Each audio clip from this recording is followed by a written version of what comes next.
Welcome to TVBS Meeting Room, where we tackle global issues with a view from Taiwan. I'm your host, Wenqi Yu.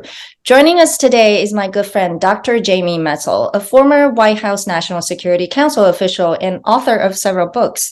When the COVID-19 pandemic started, Jamie was one of the earliest advocates for a thorough investigation into the COVID-19 origins in China, raising the possibility of a lab leak theory. But back then, it was brushed off by most scientists around the world. And more recently, from various U.S. intelligence reports, there is a growing recognition that it is not unlikely that the virus was indeed a leak accident in the Wuhan Institute of Virology. Tomorrow, Jamie is going to be the lead witness at a hearing in Congress on COVID-19 origins.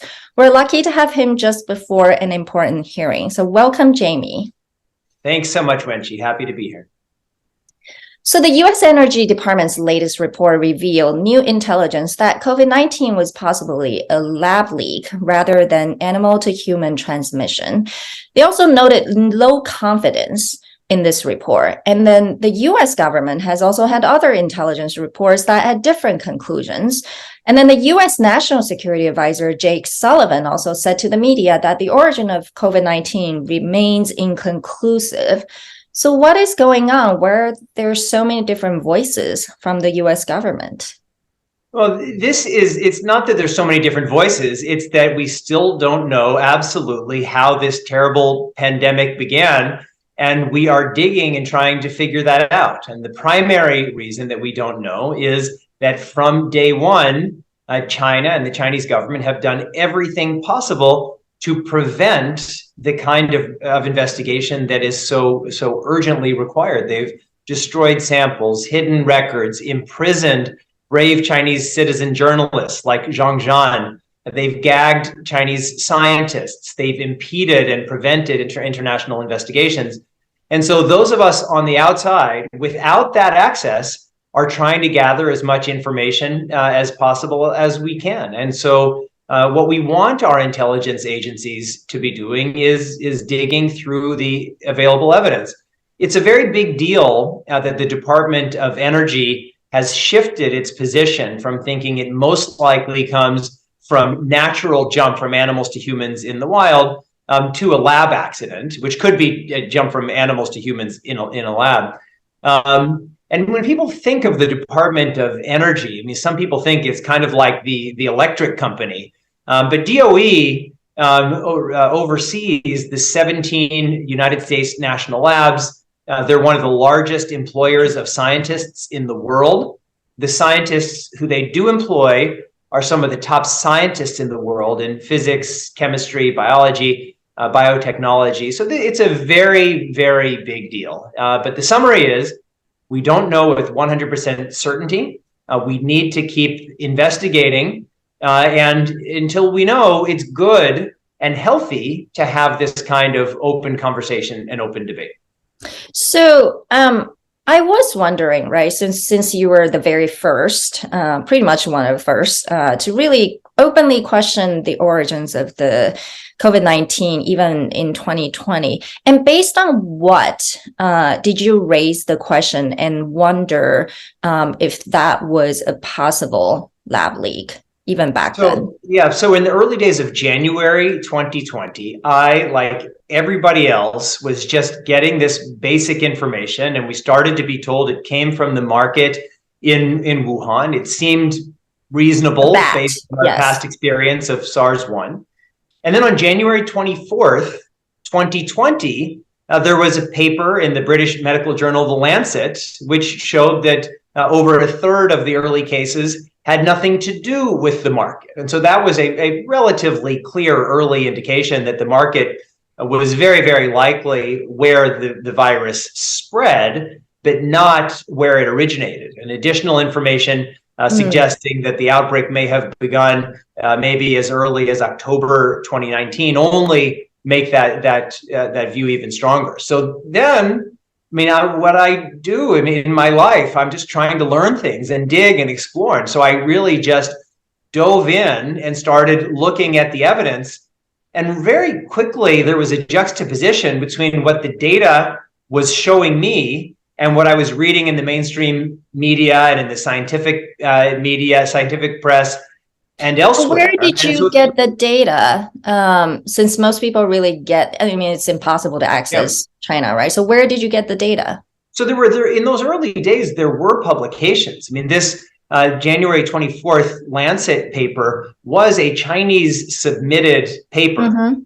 So there was information. And I had recently, I mean, you know this, Wenqi, not too long before the pandemic, I had, it's a whole other story for another day, but I had been invited to give a talk in Wuhan. I had negotiated, I said, the only way I'll go is if I have guarantees of free speech. And then when they realized what I was going to say, they got all nervous. I remember that. Yeah, and the little men in black came to my guest house and told me that they'd canceled my talk. And that's all up on my jamiemetzl.com blog.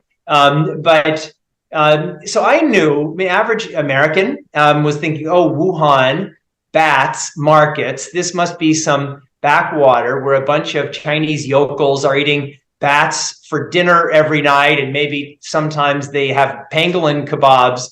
And I knew that Wuhan is an incredibly sophisticated, wealthy, highly educated city. I knew that it's a center of biotechnology and virology research. I knew about the Wuhan Institute of Virology.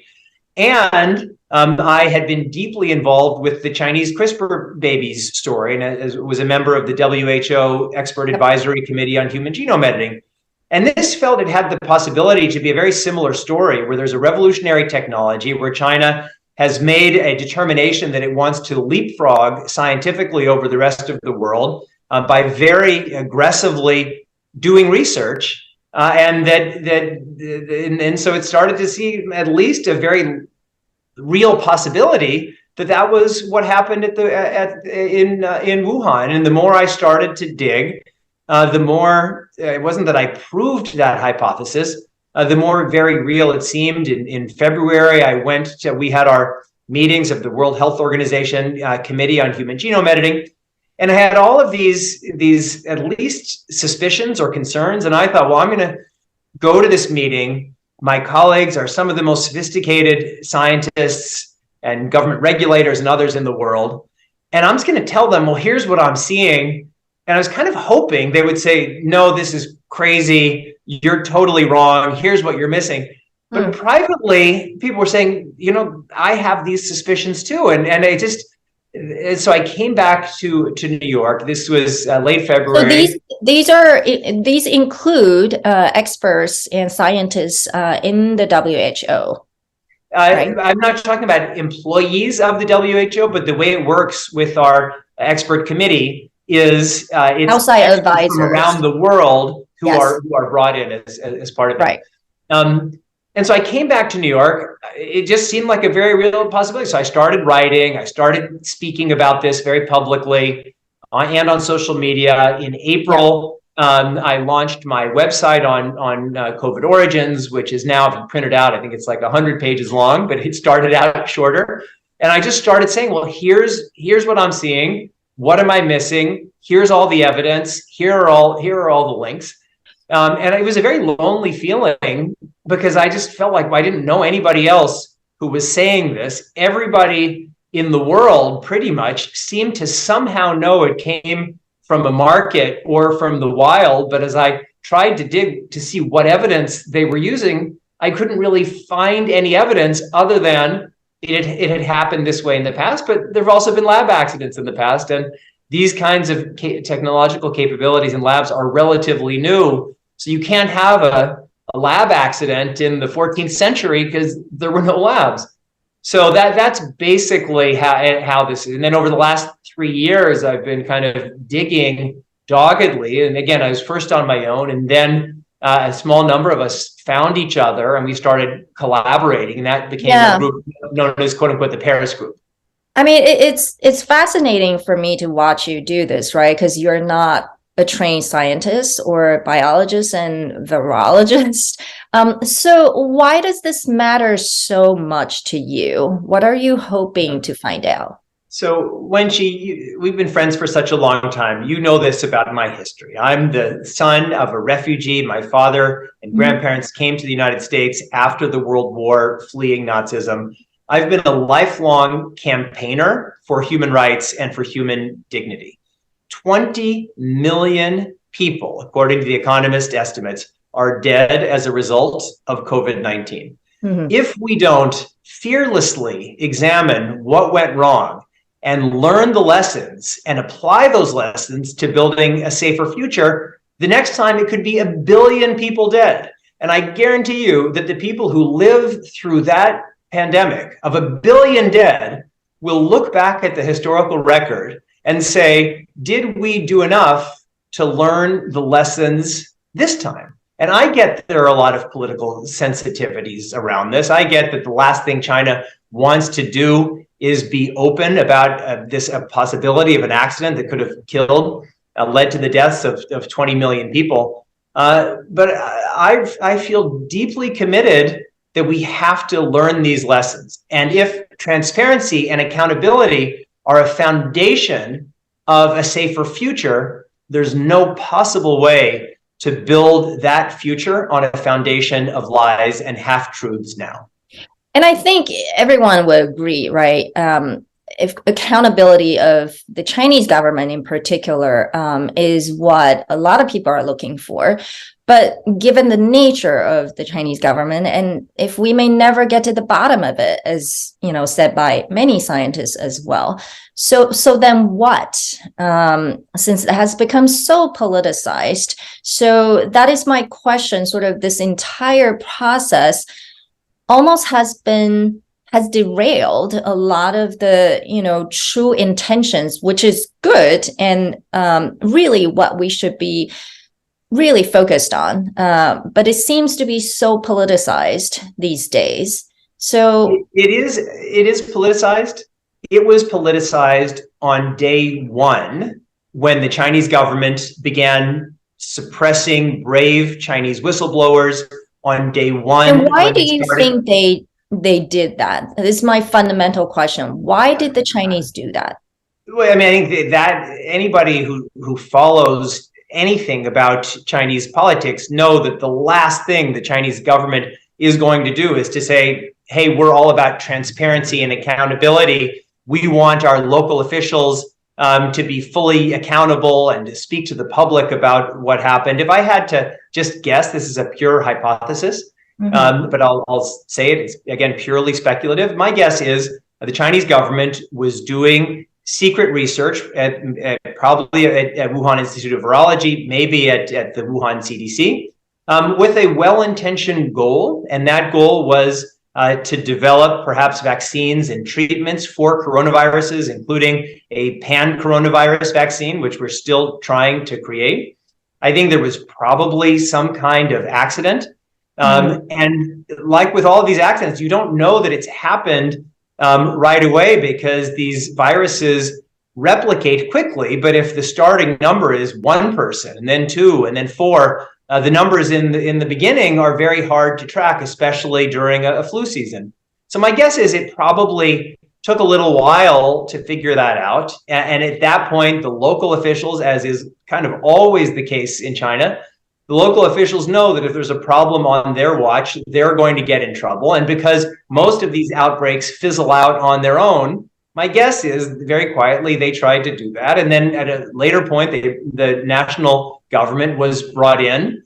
And then they had a choice when they realized what was happening. Either they could say, this is terrible. The local government has covered things up. We need transparency and accountability, and we're just going to admit it. We're going to let the World Health Organization in. We're going to do a full investigation. We're going to share everything we know with the international community.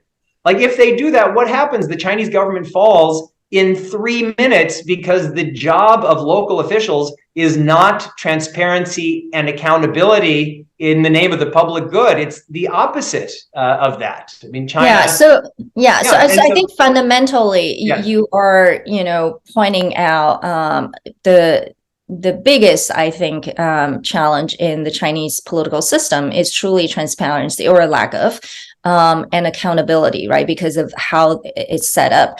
But I think, what a lot of people, especially back home in the US, a lot of people do not like is how the Trump administration sort of, politicized this issue and blamed the outbreak on China during the presidential election cycle as a way to shed its own responsibility for its own poor response to this unprecedented public health crisis too. So I think, if I could just jump in on that, I totally agree with that. I mean, as you know, Wenqi, I'm a progressive liberal Democrat. I was not a fan of President Trump. I questioned much of what he said. I absolutely questioned his motives. I absolutely think that these claims, which I didn't see any evidence of first, he overly praised Xi Jinping against the advice of his own government. And then when things started to go bad here, he abruptly switched course and started blaming China. I didn't like any of that. But even as a progressive Democrat, the last thing that I want to do is to suspend my critical thinking and just say, well, I'm going to condemn something because somebody I don't like said it, or I didn't like the way they said it. And so absolutely, the Trump administration politicized this topic. But it could have been that even in this terrible, crass, inappropriate, and even maybe at that time uninformed way, they were accidentally right. And so for me, that's why I always say the politics here are irrelevant. We need to understand what went wrong so we can address our greatest challenges. Yeah, I think, as you said, the politics is irrelevant. It's interesting because Matt Pottinger, actually your co-author of a recent Wall Street Journal opinion piece on the origins of COVID-19, was just in Taiwan and actually talked about, and openly questioned of the origin issues as well. On the other side, he actually said politics, should be should trump everything in terms of how we view and evaluate the evidence. And I think the problem with being this issue so politicized, regardless of the intention, is that right now there is literally no trust or confidence. It doesn't matter whether it's China's fault or the US or the West's fault. So what we're seeing is China is further shutting down the door to any possibility to international investigation, which is kind of... Yeah, but I would say, Wenqi, it's not further. It never had any intention to allow it. I mean, the strategy of China from the very beginning was to prevent an international investigation. That's why China slapped sanctions on Australia in early 2020 when Scott Morrison had the gall to call for an investigation. They were trying to warn every other country. So I just think, yes, there's dangerous politicization, but that has nothing whatsoever to do with China's behavior. China was never going to allow an investigation. They began their cover-up while President Trump was actually wildly and inappropriately, in my view, praising Xi Jinping. And so I do view that we shouldn't overly politicize this process, but politics is at the core of what went wrong. It is the unique pathology of the Chinese state that underpins this entire pandemic. The cover-up, the silencing of the whistleblowers, the prevention of WHO teams from going to Wuhan, the knowing lying to the WHO and the international community about human-to-human spread. That was all Chinese internal politics based on the unique pathologies of the Chinese state. Had those pathologies been different, I think it's very likely we wouldn't have the pandemic at all. Well, what about, I want to bring it back to the US. What about the growing anti-Asian hate? That kind of, because of the anti-China hate, that was also partially fed by government policies and Trump's, of course, infamous comments about Wuhan virus and clone flu.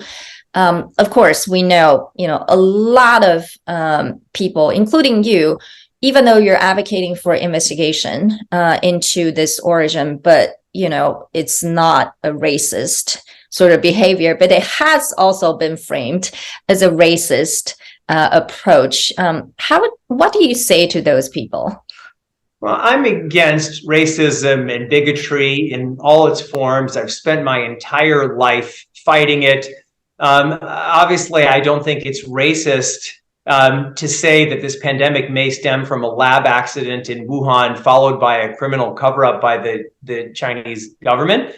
And even the people who are saying it's racist, is it, as I mentioned, my knowledge of Wuhan, is it not racist to say that these highly educated, sophisticated people who don't eat bats and penguins, that they're just kind of these barbarians who are just like eating, junk from the forests, and that's why we have. It's not like that's so tolerant, and certainly the United States, we have two histories. I mean, we have a history of intolerance. We have a history of slavery, the genocide, in my view, that was committed against the Native American populations. And there certainly is discrimination against various groups, African Americans, Asians, Jews.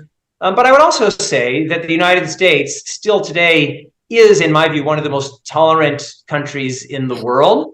And so I wouldn't want to overplay, but certainly incidents of intolerance against pretty much all minority groups are up. And I think what I attribute that is the kind of dog whistles that certain politicians like Donald Trump have made that have legitimated certain behaviors.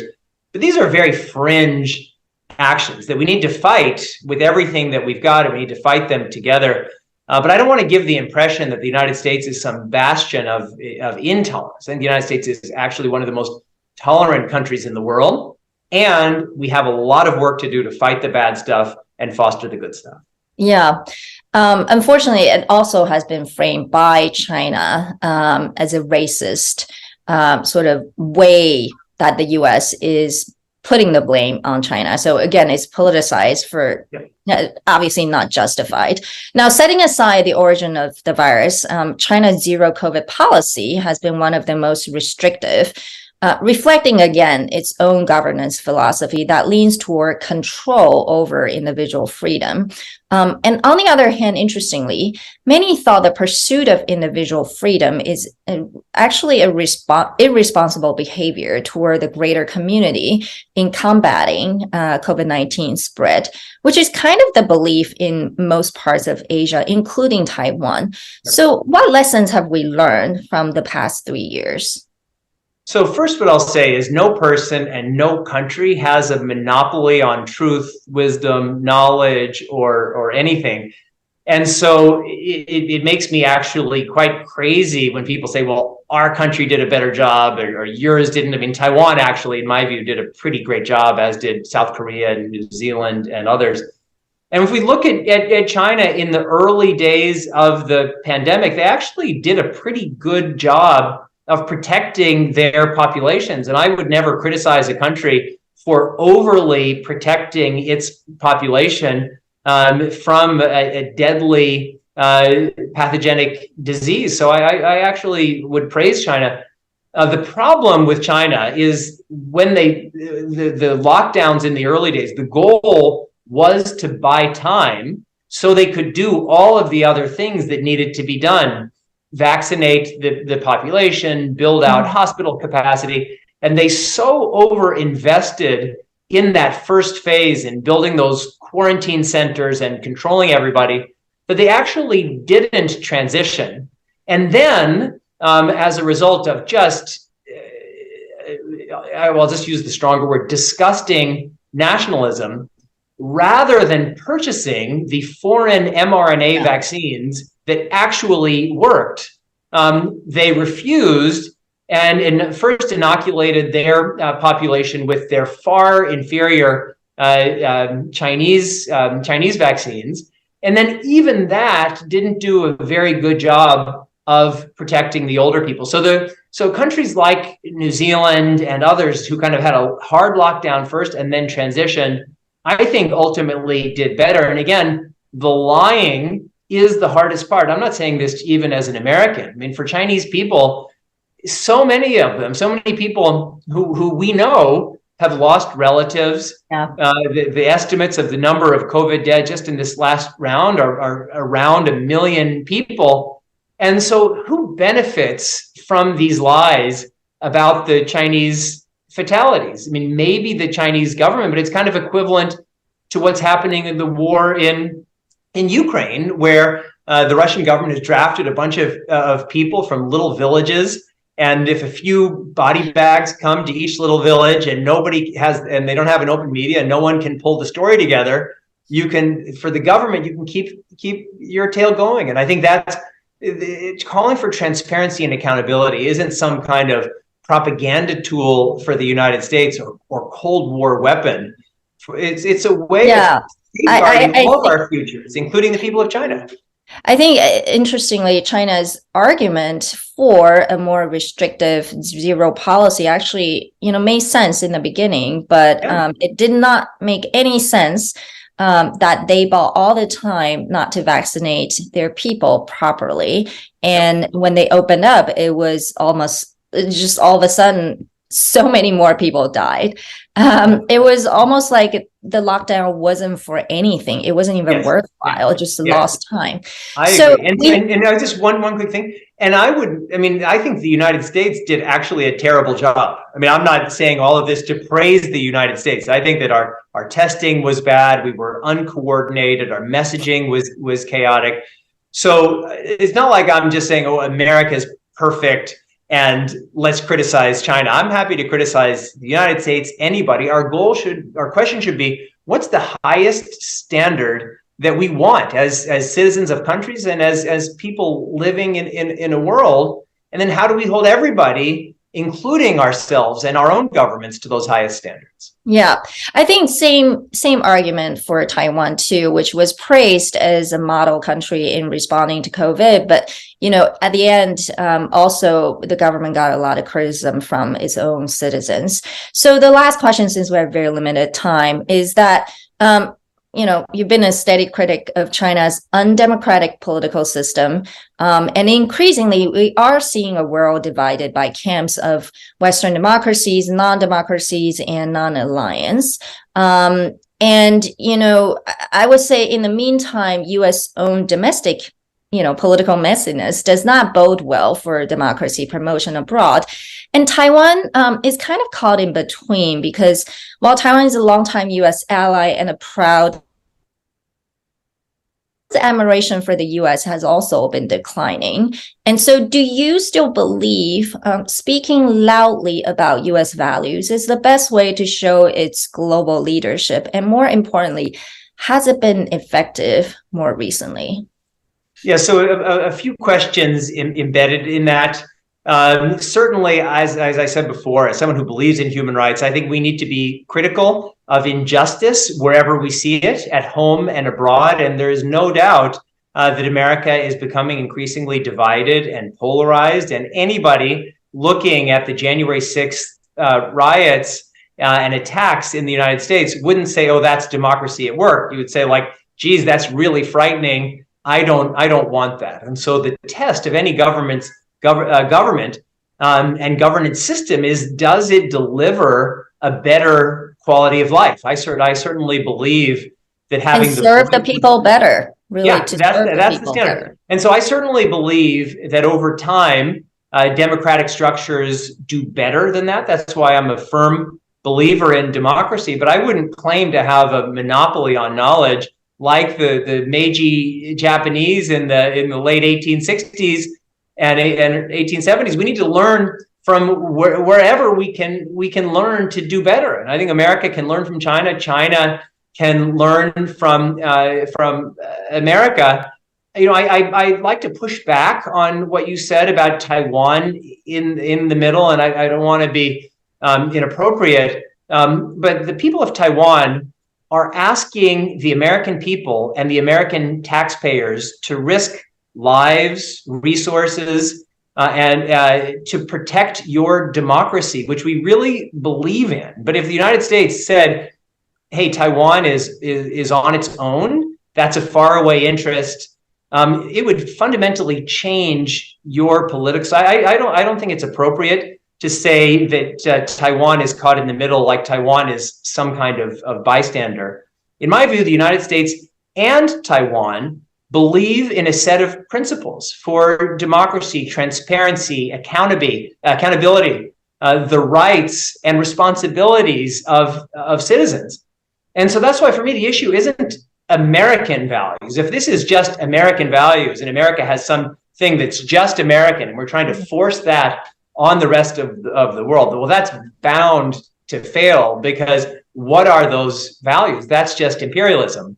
If there are a set of values, which is what I believe, that the United States and our allies and partners believe in, and these principles underpin the United Nations and the Universal Declaration of Human Rights, and we're working together to support those values, I think that's absolutely essential. So I don't think that there is a thing, American values, because if there is, those aren't worth fighting for. What are worth fighting for is human values, democratic values, the principles of the United Nations Charter and the Universal Declaration of Human Rights, and the people of the United States, the people of Taiwan, and frankly, the actual people of China are all on the same side. So, Jamie, among many other things, you're also the chairperson of a great initiative, One Share World, obviously is to promote those ideas. So thank you for joining us today. Good luck with the hearing tomorrow. I hope it will invite thoughtful questions to further public health governance, whether it's in China, the United States, or in the rest of the world. So take care. Thank you so much, Wenqi. If we have time, I'd like to say one more thing.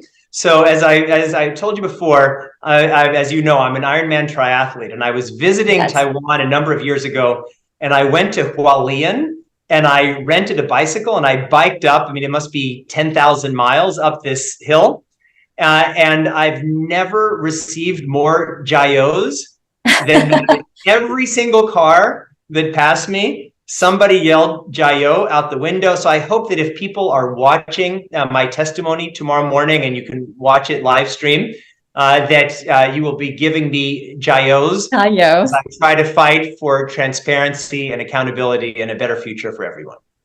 Well, thank you for sure. All right. Well, thank you. That was great. Good. We're only 2 minutes over time.